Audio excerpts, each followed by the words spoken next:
이 복된 시간에 주신 하나님의 말씀은 창세기 50장 15절에서 21절 말씀입니다. 우리 한 절씩 교독하겠습니다. 요셉의 형제들이 그들의 아버지가 죽었음을 보고 말하되 요셉이 혹시 우리를 미워하여 우리가 그에게 행한 모든 악을 다 갚지는 아니할까 하고 말하여 전하여 이르되 당신의 아버지가 돌아가시기 전에 명령하여 이르시기를 너희는 이같이 요셉에게 이르라 내 형들이 내게 악을 행하였을지라도 이제 바라건대 그들의 허물과 죄를 용서하라 하셨나니 당신 아버지의 하나님의 종들인 우리 죄를 이제 용서하소서 하매 요셉이 그들이 그에게 하는 말을 들을 때에 울었더라. 그의 형들이 또 친히 와서 요셉에 엎드려 이르되 우리는 당신의 종들이니이다. 요셉이 그들에게 이르되 두려워하지 마소서 내가 하나님을 대신하리이까. 당신들은 나를 해하려 하였으나 하나님은 그것을 선으로 바꾸사 오늘과 같이 많은 백성의 생명을 구원하게 하시려 하셨나니. 다 같이 읽겠습니다.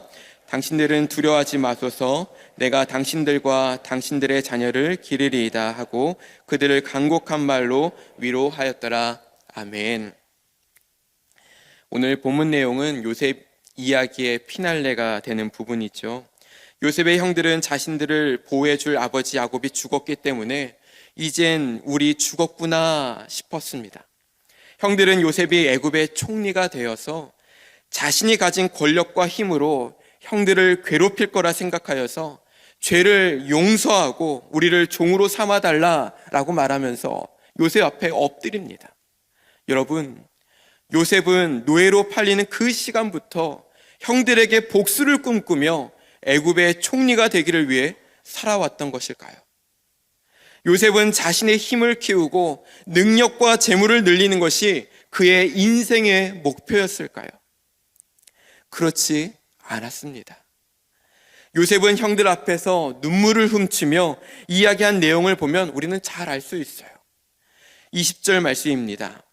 당신들은 나를 해하려 하였으나 하나님은 그것을 선으로 바꾸사 오늘과 같이 많은 백성의 생명을 구원하게 하시려 하셨나니. 하나님께서 요셉을 총리로 세우기 위해 애굽으로 보내신 것이 아니라 많은 백성의 생명을 구원하게 하시려고 하나님께서 요셉을 애굽으로 보내신 거예요. 여러분, 형통이라는 단어를 잘 아실 것입니다. 국어사전에서 형통은 모든 일이 뜻대로 잘 되어감이라고 말해요. 모든 일이 뜻대로 잘 되어감. 사람들은 이 형통이라는 단어를 좋아하죠. 가정이 잘 되고 직장이 잘 되고 공부가 잘 되고 모든 일이 잘 된다면 얼마나 좋은 일입니까? 내가 생각했던 대로 잘 되고 계획한 대로 모든 일이 술술 풀린다면 금상첨화겠죠. 예수님을 믿을 때도 마찬가지일 거예요. 예수님을 믿어서 돈도 많이 벌고 예수님을 믿어서 승진도 하고 정말 모든 일이 잘 된다면 얼마나 좋겠습니까? 교회를 다녀서 자녀들이 공부도 잘하고 직장에 취직도 하고 믿음으로 잘 살아간다면 부모된 우리도 너무나도 행복할 것입니다. 그런데 성경을 읽다 보면 형통이라는 뜻처럼 꼭 그렇지만은 아닌 것 같습니다. 요셉의 모습을 보면 창세기 39장 1절과 2절에 요셉이 이끌려 애굽에 내려가매 바로의 신하 친위대장 애굽 사람 보디발이 그를 그리로 데려간 이스마엘 사람의 손에서 요셉을 샀다는 거예요. 샀다는 거예요.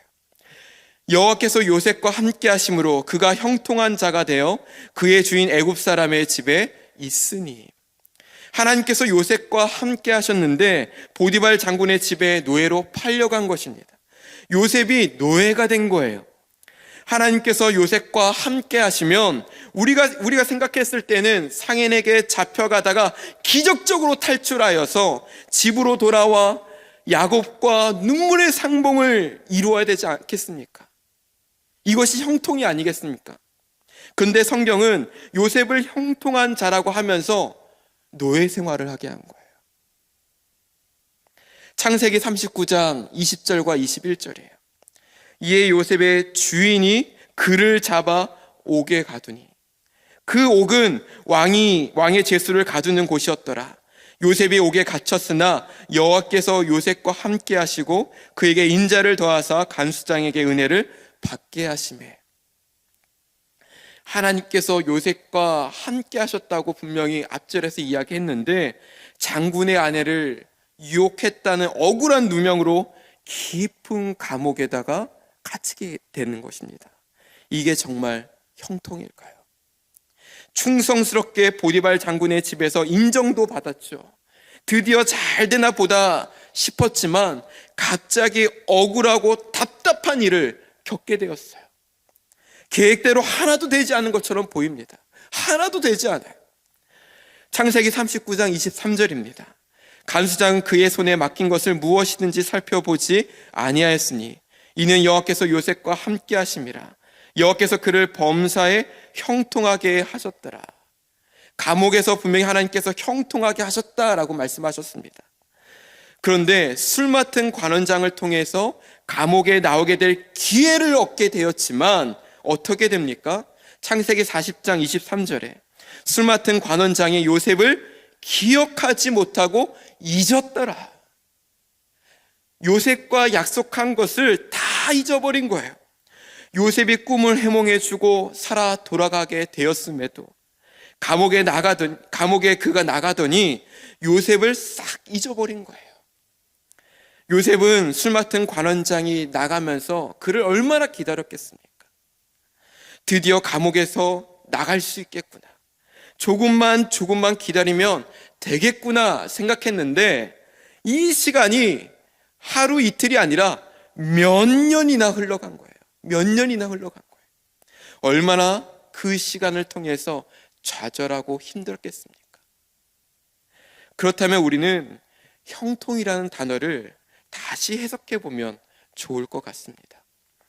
국어사전적인 형통의 의미는 내가 계획한 모든 일이 잘 되는 것을 말하지만, 성경에서 형통의 의미는 내가 아니라 하나님이 계획한 모든 일이 잘 되는 것입니다. 하나님이 계획한 모든 일이 잘 되는 것을 성경에서는 형통이라고 말하고 있어요. 요셉은 자신의 계획 속에는 노예로 범죄자가 되는 것이 없었습니다. 난 노예가 될 거야, 난 범죄자가 될 거야 하며 노력하면서 꿈을 꾸지 않았습니다. 하지만 하나님의 계획 속에 요셉이 있었던 것을 봅니다. 그래서 하나님은 요셉과 늘 함께 하셨던 것이죠. 창세기 39장 3절에 그의 주인이 여호와께서 그와 함께 하신 것을 보았다라고 이야기하죠. 하나님께서 노예가 된 요셉을 보디발 장군의 집으로 보내셔서 요셉을 통해 하나님을 알게 하셨던 것이죠.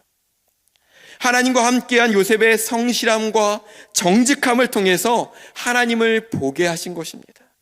창세기 39장 21절 말씀에 여호와께서 요셉과 함께 하시고 그에게 인자를 더하사 간수장에게 은혜를 받게 하시니, 하나님은 요셉을 가장 비참하고 소망 없는 감옥에까지 보내어 간수장뿐 아니라 그곳에 있는 죄수들에게까지 하나님의 은혜가 전해지기를 원하셨던 거예요. 결코 요셉과 함께했던 하나님이 떠났기 때문에 감옥에 갇힌 것이 아닙니다. 하나님께서 요셉을 감옥으로 보내셔서 복음을 들을 수 없는, 더 이상 소망조차 꿈꿀 수 없는 그 죄수들에게 하나님께서 요셉을 보내신 거예요. 그곳에서도 요셉은 간수장에게 신임을 얻어 그의 삶을 통해서 하나님을 보게 하셨습니다. 더군다나 하나님께서 요셉을 누구에게 보내셨습니까? 창세기 41장 14절에 이에 바로가 사람을 보내어 요셉을 부르매 그들이 급히 그를 옥에서 내놓은지라. 급히 요셉이 옥에서 나오게 된 거예요. 요셉이 곧 수염을 깎고 그의 옷을 갈아입고 바로에게 들어가니, 하나님은 요셉을 바로 왕 앞에까지 서게 하셨습니다. 하나님이 보내신 거예요. 가장 낮은 곳에서 가장 높은 곳까지 가게 할 수 있는 분은 오직 하나님밖에 없습니다. 죄수가 무슨 능력으로 왕 앞에 서겠습니까? 어떤 낯으로, 어떤 이유로 나아갈 수 있겠어요? 지금 요셉의 계획대로 되고 있는 것이 아니라 하나님의 계획대로 왕 앞에 서게 하셔서 요셉을 통해 왕이 하나님을 만나게 된 것이죠.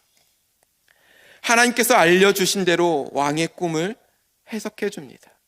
그리고 창세기 41장 38절에 바로가 그의 신하들에게 이와 같이 하나님의 영에 감동된 사람을 우리가 어찌 찾을 수 있으리요.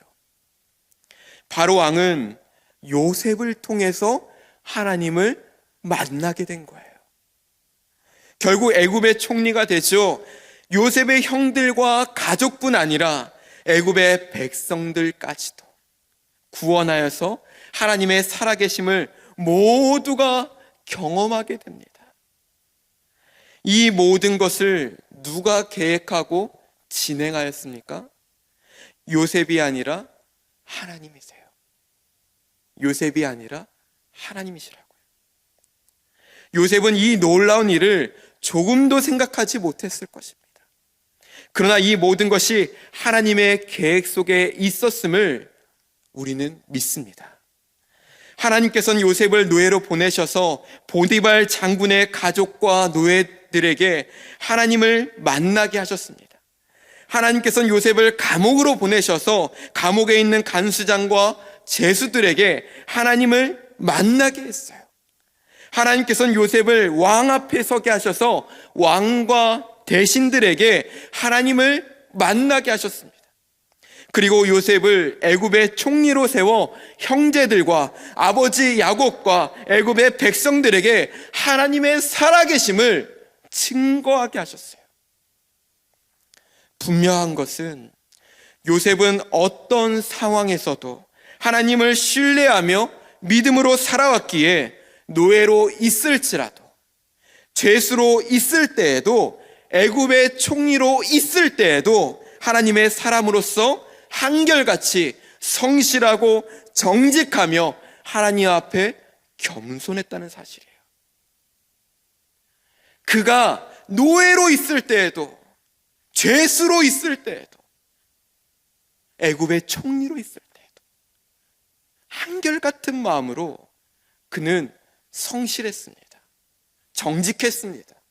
그리고 하나님 앞에 겸손했어요. 어느 곳에서나 하나님 왜 나를 노예로 보내셨어요? 왜 죄수로 보내셨어요? 원망하고 게으르거나 불평하지 않았어요. 자기가 있는 그 자리에서 성실했고요, 정직했고요, 겸손했습니다. 예수님께서도 한 사람을 구원하시기 위해 기다리시지 않았습니다. 언제나 항상 찾아가셨어요. 삭개오를 찾아가셨고, 레위를 찾아가셨고, 귀신 들린 자를 찾아가셨습니다. 기다리지 않으셨어요. 먼저 가셔서 손을 내밀어 만나주심으로 구원하여 주셨습니다. 마찬가지로 하나님께서는 지금도 우리를 통해 하나님의 뜻과 계획을 한 치의 오차 없이 이루고 계십니다. 하나님께서는 여러분들을 가정으로, 공무원으로, 연구원으로, 직장으로, 학생으로, 리더십으로 보내셨습니다. 때로는 내가 원치 않고 내 계획에 없는 곳으로 가게 되어서 속상하고 마음 상할 수도 있지만 그곳조차도 하나님께서는 여러분을 보내신 이유가 분명히 있다는 거예요. 조금 더 벌고, 조금 더 잘 살고, 조금 더 높아지기 위해 우리를 그곳으로 보낸 것이 아니라 하나님의 뜻과 계획을 이루기 위해 우리를 존귀하게 사용하고 계신 줄 믿습니다. 그렇기 때문에 보내심을 받은 우리는요, 하나님을 온전히 신뢰해서 우리가 거하고 있는, 우리가 일하고 있는, 우리가 속한 곳에서 성실하고 정직하며 하나님 앞에 겸손함으로 하나님을 드러내는 믿음의 사람들이 되어지기를 소망합니다. 사랑하는 여러분, 새세명 축제를 일주일 앞으로 다가왔습니다. 전도에 대한 의무감이 아니라 이곳에 나를 보내신 하나님의 뜻을 발견한다면 내 마음에 용기가 생기고 초대할 대상자들이 보이게 될 줄 믿습니다. 나는 왜 이렇지? 내 직업은 왜 이러지? 내 월급은 왜 이것밖에 안 되지?